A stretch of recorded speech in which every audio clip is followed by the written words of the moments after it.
Assalamualaikum warahmatullahi wabarakatuh. Hari ini kami dari kelompok Starlight yang berada di kelas 6C1 akan mempresentasikan hasil dari pekerjaan kami selama ini. Oke. Jadi hasil pekerjaan kami ini adalah membuat point of sale terhadap kafe yang berada di salah satu lokasi di Jalan Kanal. Untuk latar belakangnya akan dijelaskan oleh Lutfita Andini. Langsung saja saya berikan ke saudari Lutfita Andini. Assalamualaikum warahmatullahi wabarakatuh. Perkenalkan, nama saya Lutfita Andini. Saya dari kelompok Starlight. Di sini saya akan menjelaskan mengenai hal yang melatar belakangi dalam pembuatan aplikasi point of sale yang kelompok kami buat. Pada saat ini, perkembangan teknologi informasi mengalami peningkatan secara signifikan, sehingga sangat dibutuhkan dalam mencari informasi yang secara cepat, tepat, akurat, dan efisien. Nah, hal ini mempengaruhi pola kehidupan masyarakat, khususnya pada bidang ekonomi, dalam hal bisnis transaksi jual beli produk ataupun jasa. Di era ini, persaingan di dunia bisnis pun menjadi semakin ketat dan kompetitif, sehingga para pelaku bisnis berlomba untuk inovasi dalam meningkatkan daya jual produk ataupun jasa mereka. Ponte Canal Cafe adalah sebuah usaha milik pribadi yang bergerak di bidang kuliner. Ponte Canal Cafe ini terletak di Jalan STM Ujung Komplek Eco Park. Di kafe ini, umumnya transaksi dilakukan secara manual, yaitu dengan menggunakan media pena dan kertas. Nah, hal ini menimbulkan beberapa masalah, seperti dalam pengarsipan yang memerlukan waktu yang lama dan tidak efisien. Oleh karena itu, kelompok Starlight menawarkan solusi berupa pembuatan aplikasi kasir atau yang dikenal dengan point of sale. Aplikasi ini membantu dalam hal pengarsipan agar menjadi lebih mudah, cepat, akurat, dan efisien. Ya, terima kasih kepada saudari Lutfita Andini. Selanjutnya kita masuk ke slide 2 yang akan dibahas oleh Aulia Alfarizi, yaitu rumusan masalahnya.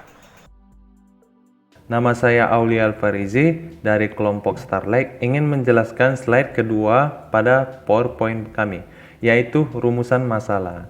Rumusan masalah yang pertama itu adalah bagaimana merancang dan membangun aplikasi point of sales pada Ponte Canal Cafe tersebut. Nah, kami membangun sekaligus membuat aplikasi point of sales berupa seperti kasir. Fungsi pada kasir ini adalah mampu mencatat aktivitas transaksi penjualan yang terjadi pada Ponte Canal tersebut. Nah, ini bisa meminimalisir kesalahan yang terjadi pada karyawan. Siapa tahu dia tidak sempurna dalam penghitungannya atau ada yang lewat gitu. Nah, pada penjualan dari Ponte Canal Cafe ini tersebut dibilang kalau tidak menggunakan aplikasi point of sale ini bisa dibilang akan terjadi banyak kesalahan. Nah, jadi inilah fungsi, makanya ingin membuat dan merancang point of sales atau aplikasi tersebut. Nah, rumusan masalah yang kedua yaitu bagaimana membangun aplikasi point of sale tersebut untuk kafe ini. Nah, kami membangun aplikasi point of sales ini menggunakan Visual Basic Net 2008. Ini kami merancang berupa penjumlahan dan pertambahan perkalian, kemudian diinputkan ke database. Setelah membuat Visual Basic-nya, kami merancang database-nya menggunakan Microsoft Access 2010. Database-nya ini dirancang agar kita bisa tahu apa saja isinya dan jika terjadi ada kesalahan bisa diperiksa dan agar tahu apa masalahnya. Terima kasih kepada Aulia Alfarizi. Selanjutnya kita akan membahas tentang ruang lingkup yang akan dijelaskan oleh Tamara Sekar Adifa. Nama saya Tamara Adifa.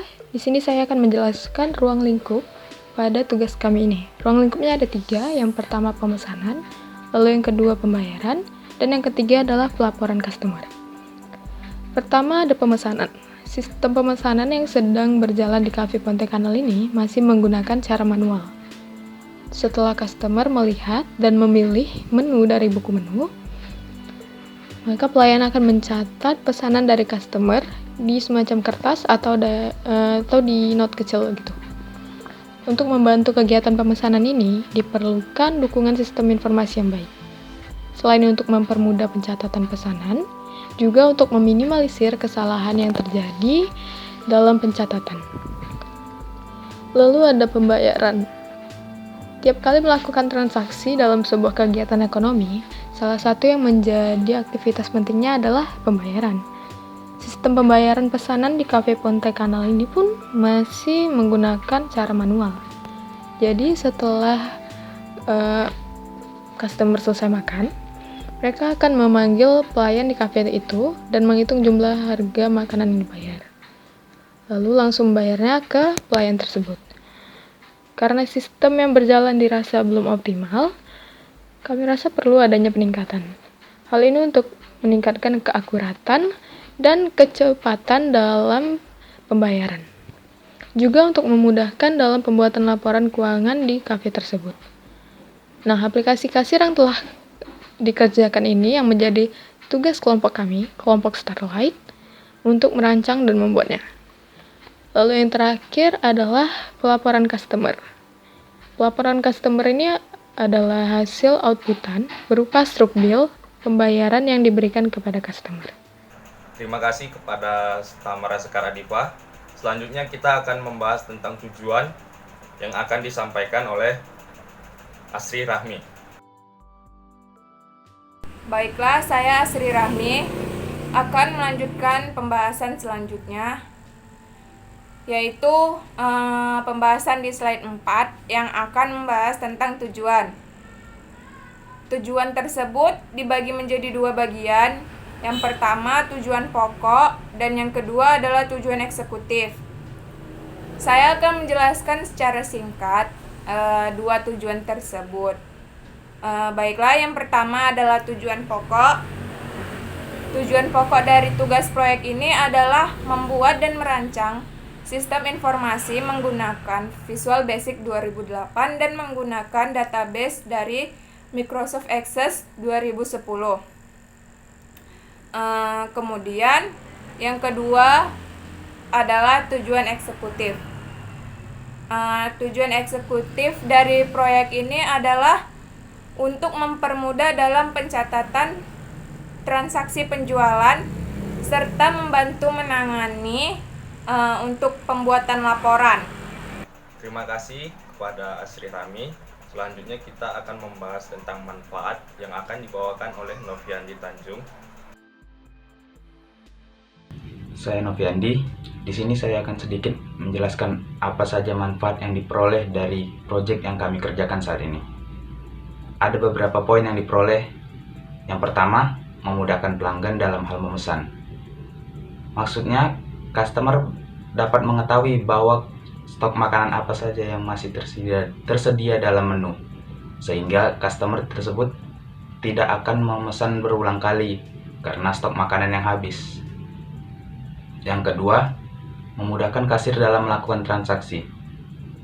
Dalam hal ini, kasir tidak perlu lagi mencari catatan pesanan pelanggan yang ingin membayar, dan memudahkan dalam hal menghitung total transaksi pelanggan tersebut, serta pelanggan tersebut akan menerima bukti transaksi pembayaran yang berupa struk pembayaran. Yang terakhir, mempermudah dalam hal mengarsip laporan transaksi. Saat pemilik kafe ingin mengetahui apa-apa saja transaksi yang sudah terjadi dalam beberapa waktu, misal dalam satu hari ada berapa jumlah transaksi yang sudah terjadi, sehingga dapat dengan mudah mengetahui berapa pendapatan yang diperoleh dalam satu hari. Terima kasih kepada Noviandi Tanjung. Selanjutnya ada metodologi yang akan dibahas oleh Salif Hazrida. Nama saya Salif Hazrida. Saya akan menjelaskan materi metodologi. Metodologi adalah suatu proses atau cara untuk mendapatkan data yang digunakan untuk keperluan sebuah peneliti. Yang perlu diperhatikan metodologi ini adalah 1. Studi pustaka. 2. studi lapangan. Ketiga, metode pengembangan sistem. Keempat, pelatihan. Kelima, dokumentasi. Berikut ini adalah penjelasannya. Yang pertama, studi pustaka. Sebelum kita melakukan penelitian, maka terlebih dahulu kita harus melakukan studi pustaka, seperti mempelajari dan menelaah buku-buku atau karya ilmiah yang dapat menjadi informasi dalam sebuah penelitian. Kedua, yaitu studi lapangan. Pada tahap studi lapangan, peneliti melakukan wawancara untuk memperoleh hasil dari lapangan tempat penelitian tersebut. Contohnya, pada penelitian ini kami melakukan penelitian di Ponten Kanal KP. Kami melakukan wawancara kepada pemilik KP dan juga beberapa karyawan yang bekerja di sana. Ketiga, metode pengembangan sistem. Metode pengembangan sistem menggunakan metode waterfall yang memiliki beberapa fase. Yang pertama, tahap pertama yaitu spesifikasi sistem bertujuan untuk mengetahui masalah yang terjadi pada Ponten Kanal KP. Tahap kedua, bertujuan untuk mencari solusi atau memecahkan masalah yang terjadi pada Ponten Kanal KP. Tahap ketiga, rancangan sistem melakukan desain sistem secara detail. Tahap keempat, yaitu implementasi sistem rancangan yang sudah dapat diimplementasikan sehingga terbentuklah satu aplikasi yang sudah siap. Tahap kelima, yaitu pengujian sistem. Diujikan melalui block back. Pengujian dilakukan terhadap aplikasi untuk mengidentifikasikan sekaligus memperbaiki kesalahan-kesalahan yang ada. Keempat, pelatihan. Pelatihan yaitu setelah aplikasi siap dipakai, maka dilakukan penelitian kepada pihak Ponten Kanal KP untuk mengoperasikan program aplikasi tersebut. Kelima, dokumentasi. Dokumentasi perlu dilakukan untuk melihat kemajuan proyek yang sedang dikembangkan. Terima kasih kepada Salif Wazrida. Selanjutnya, slide ke-7 yaitu waktu pelaksanaan proyek yang akan dijelaskan oleh Ajis Gunawan di hari. Perkenalkan, nama saya Ajis Gunawan dari kelompok Starlight, akan menjelaskan materi presentasi kami yaitu slide ke-7 mengenai waktu pelaksanaan proyek. Waktu pelaksanaan proyek kami laksanakan dalam waktu 2 bulan, yang mana waktu 2 bulan itu terbagi dalam waktu 8 minggu. Nah, di waktu pelaksanaan proyek ini kami menjalankan berbagai kegiatan, yaitu diantaranya kegiatan pertama yaitu studi pustaka. Studi pustaka itu kami lakukan hanya dalam waktu 1 minggu saja. Nah, studi pustaka kami lakukan dalam waktu 1 minggu yaitu membuat batasan-batasan terhadap proyek kami, dan satu lagi kami membuat referensi terhadap analisis data yang kami laksanakan dalam proyek. Nah, selanjutnya di minggu kedua kami ada melaksanakan studi lapangan dan metode pengembangan sistem. Nah, di minggu kedua itu kami melakukan studi lapangan dan metode pembangunan sistem itu secara bersamaan. Jadi di minggu kedua itu kami melaksanakan studi lapangan, kami mendatangi kafe yang bersangkutan, gimana keadaan lapangannya, gimana beberapa orang pegawainya dan lain-lain. Yaitu metode pengembangan sistemnya kami laksanakan di minggu itu juga. di mana kami menggunakan aplikasi Microsoft Visual Studio, dan kami di situ membuat program kasir supaya memudahkan kasir di kafe tersebut untuk melakukan transaksi pembayaran.